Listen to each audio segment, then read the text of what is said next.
Good Yom Tov to everyone. A man named Chris Crowley was in his 60s when he went to see his doctor for his yearly physical. His doctor didn't like what he saw. Mr. Crowley was 40 pounds overweight. He hadn't exercised in years. He smoked. He didn't eat all that well. And his doctor told him that he was aging quite poorly, and that at the rate he was going, if he didn't mend his ways, he could expect some serious health challenges. Possibly a stroke, diabetes, falls. Now, his doctor had not wanted to scare him into better health. And so he told his patient what a life could be like if he made some better choices. He'd feel strength and energy, his sleep would improve, he could pick up his grandchildren without hurting his back. And this made an impression on Chris Crowley.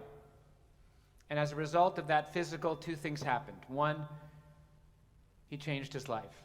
He went from no exercise to exercising an hour every day. He changed his eating habits dramatically. He lost extra weight. He felt and looked much better than he had in decades. And doing this daily created a virtuous cycle. Now, late into his 70s, Chris Crowley is much healthier than he was in his 50s. But a second thing happened as well. If his health improve, this is going in it.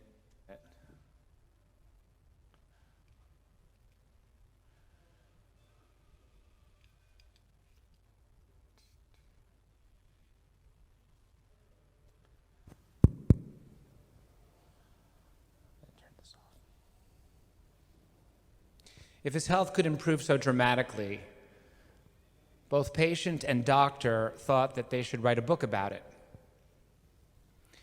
They should tell other people about the secrets of aging well. And so the two co-authored a book with a very long title called Younger Next Year, a guide to living like 50 until you're 80 and beyond. Daily exercise and intentional nutrition could be a veritable fountain of youth. You exercise 6 days a week for the rest of your life. You spend 2 days doing strength training. You lift some weights. 4 days doing cardio. You eat well. Perfect package. Life, health, strength, control, and optimism. But there's only one problem.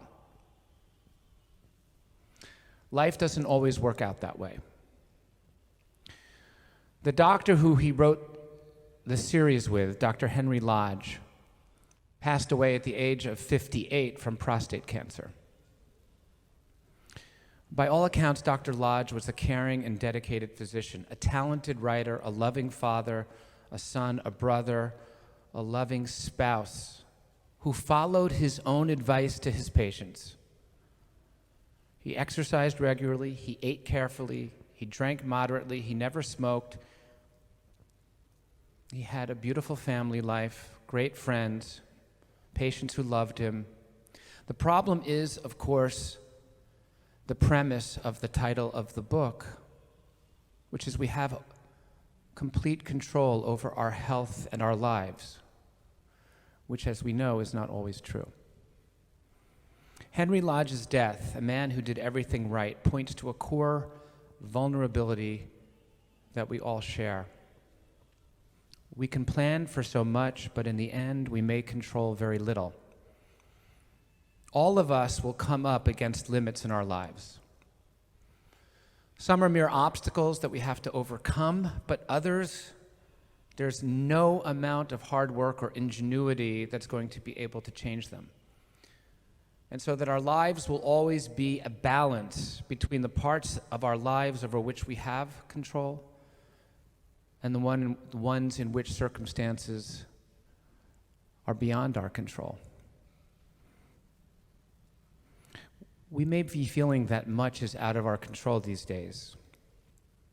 We're being buffeted by forces that we can't contain or limit, a virus that seems to stay two steps ahead of us, hurricanes that destroy property and take lives, a war in Ukraine, a cancer diagnosis, a broken bone, being rear-ended by a speeding car.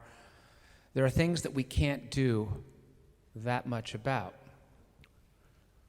We might not like them, but we can't change them. Some things are bigger and stronger than we are. And sometimes we simply have to accept that we are not all-powerful. And yet, of course, we do have choices. We don't have to stay at home in bed with the covers over our head. The agency in our lives. When a hurricane comes, we can board up our businesses and our homes and take our families to dry land. In the face of a deadly virus, we can get vaccinated and boosted and look out for one another. We can give tzedakah to organizations helping Ukrainian citizens who are now refugees. Yom Kippur is a day that we come to acknowledge the distinction between the places in our lives where we can take actions, however small, and where we literally have no control. A day to consider how we balance the attributes of agency and acceptance, the tension between our capacity to act and our awareness of how much we cannot control, which is the very essence of the prayer that we will do in just a few moments, the Unatana Tokef. What are we, this prayer asks? On the one hand, we are like sheep. Kavakarat ro'eh edro. We are sheep, and you, God, are our shepherd. Now, we know that sheep are good at following. They don't exercise a whole lot of autonomy or agency. And sometimes we don't either. Many aspects of our lives have nothing to do with our own choices or actions or determination. We're born with certain talents or lack of talents. A certain amount of our health has to do with the genetics that we were bequeathed.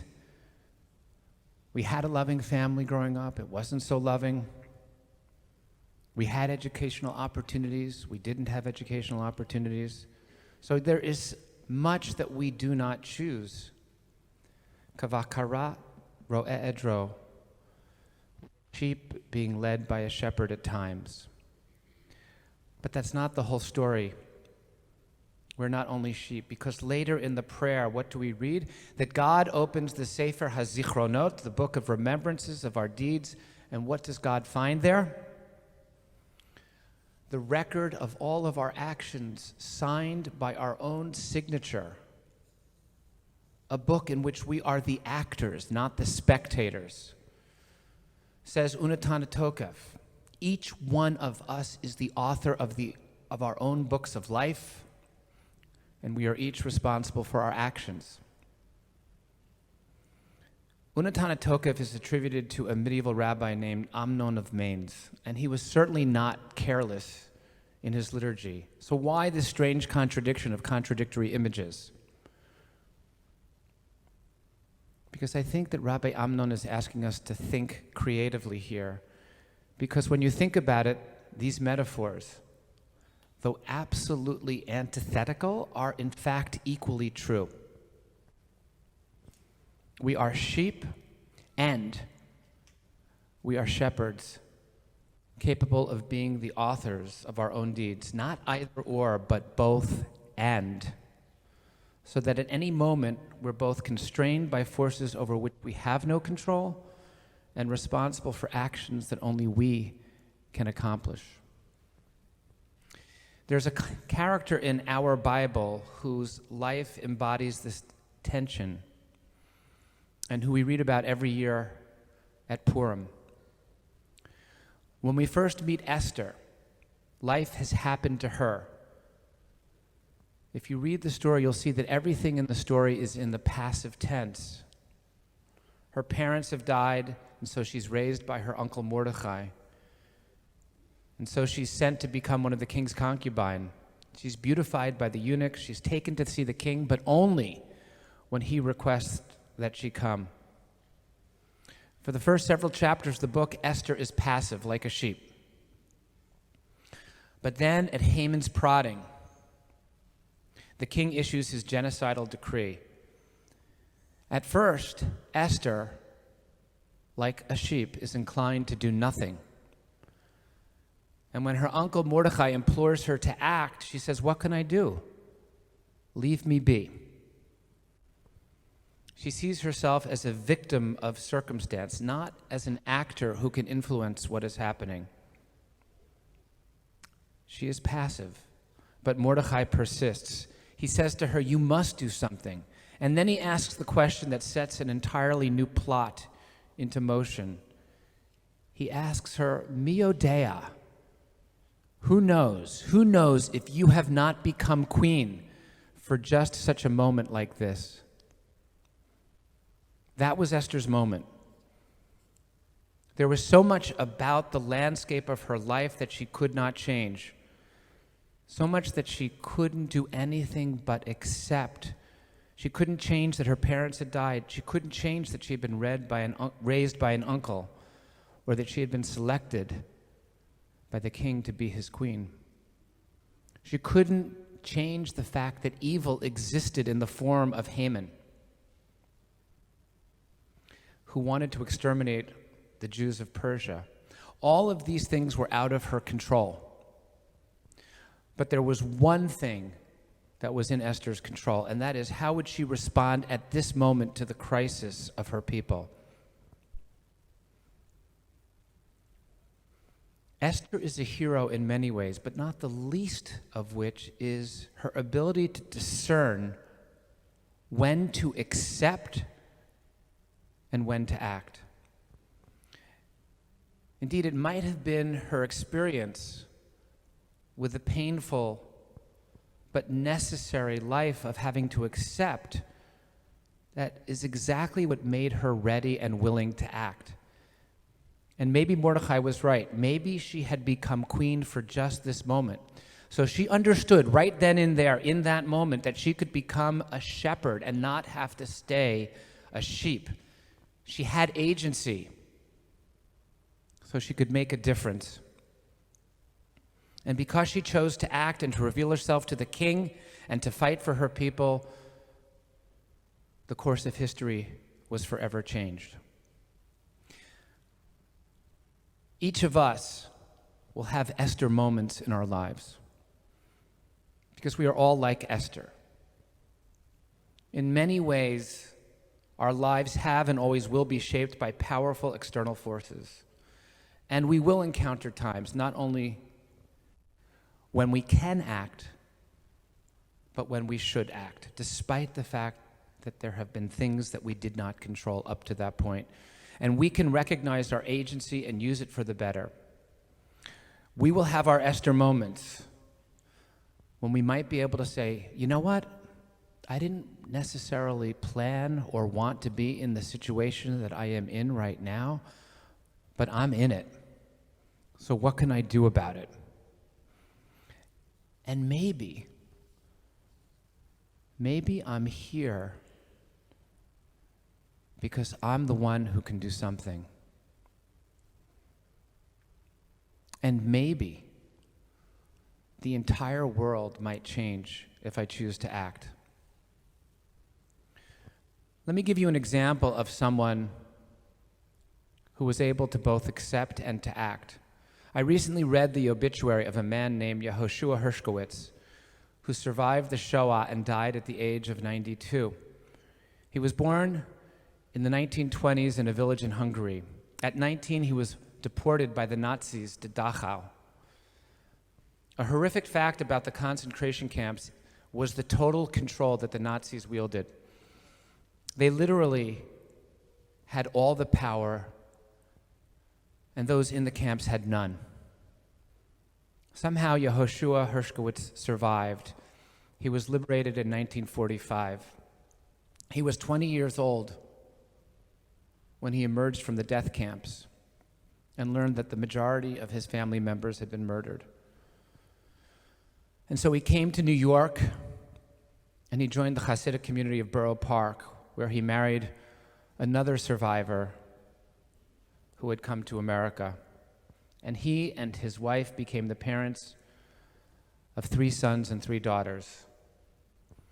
One day he learned that a neighbor didn't have enough to eat, and Yehoshua Hershkowitz knew what it was like to be hungry. The desperate hunger that he felt in Dachau was seared into his memory. When he was held captive by the Nazis, there was nothing he could do to change his circumstances. No way to alleviate his suffering or the suffering of those around him. But now things were different. Now there were things that he didn't have to accept. Now he could act. An act he did. He reasoned that if one of his neighbors were hungry, then other neighbors were hungry as well. Now he was a postal clerk, so he was not exactly rolling in the dough. And yet, that didn't stop him. So out of his small kitchen in his home in Borough Park, he and his friends started gathering food that would go for a traditional Shabbat meal. Meat and chicken and gefilte fish and challah and salad. They'd put this food in boxes,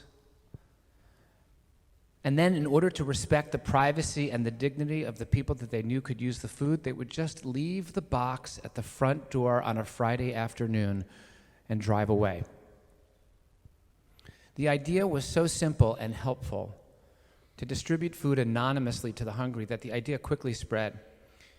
He founded a movement called Tomchei Shabbos, supporters of Shabbat, a Jewish Meals on Wheels program, making sure that people who needed it would be nourished by a Shabbat meal. The program has since been scaled, and there are programs like it now throughout the United States, Canada, and Western Europe. Yehoshua Hershkowitz had his Esther moment. There were many times in his life when things had happened to him. The Shoah robbed him of his agency and of many of his family. And while he was in the camps, there was nothing that he could do to alleviate his hunger. But Yehoshua did not let that past define his present. Because after all that he had been through, after all he had been forced to take and accept passively, now he was in a position to take some action. He could make things better for someone else. He had agency.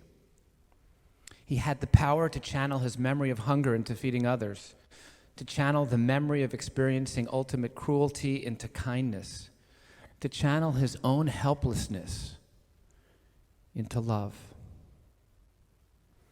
How did he do this? Literally one piece of gefilte fish at a time, which is what we try to do here at the Mero Mitzvah Food Pantry, to serve those who are in need. But Yehoshua Hershkowitz, given his experiences, he gathered a group of people who gathered food, who gathered boxes, who gathered volunteers to deliver these packages.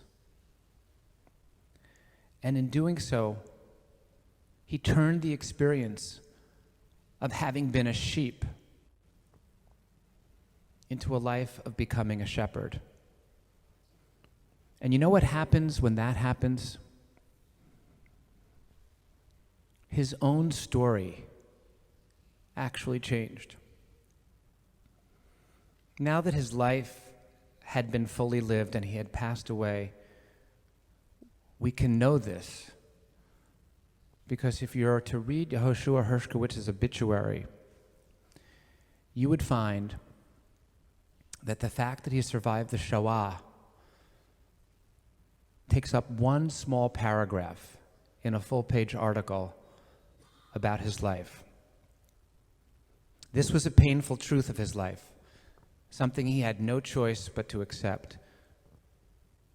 But if you read his obituary, it's not only about Dachau, not only about the forces that acted upon him. It's also about his ability to see what he could do, how he could act, and to use those actions to better the world. And if you read that obituary, what's mostly you read about is Tomchei Shabbos. You read about the fact that one Passover, in an 8-day period, his group distributed 30,000 pounds of salad, 4,400 pounds of matzah, 30,000 dozen eggs, and 17,000 pounds of chicken. And his story is how Tomchei Shabbos and its model has grown and now feeds the hungry in Los Angeles, Toronto, Washington, Phoenix, Miami, Antwerp, London, and many cities in Israel. And so, mi yodea, who knows? Who knows when your moment to act will come? Will you recognize it when it happens? Will you know that while you can't change everything, there might be one thing you can change? Mi yodea. Who knows if the reason you're sitting in this room right now is to hear the message of the fact that there's probably something you can change that would make the world a little better at the start of a new year? Who knows if you'll have the ability to discern when to act and when to accept? And who knows if the reason you're hearing this message is because there's an opportunity that stands right in front of you. An opportunity that you didn't create, but an opportunity that you can impact. Who knows if in this new year you're about to have your Esther moment, your Yehoshua Hershkowitz moment, your moment when the whole world can change because you will make something happen that will make the world change. None of us knows. But as Unatana Tokef reminds us, we are all both shepherd and sheep. Let each one of us enter this new year with the wisdom to be able to recognize our moment. And more importantly, may we have the courage to act when we find it. Ken Yehi Ratzon, so may it be. Gemar Chatima Tova. May we each merit to be inscribed in the book of life and blessing in the coming year. Amen.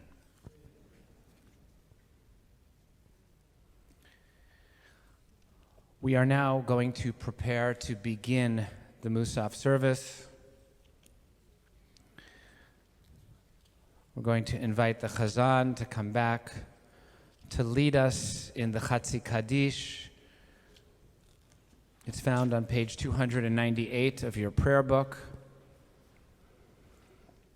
And we will then have some time for our own private Amidah prayer, beginning on page 300 and continuing through page 311. Again, we invite those who are able to please rise.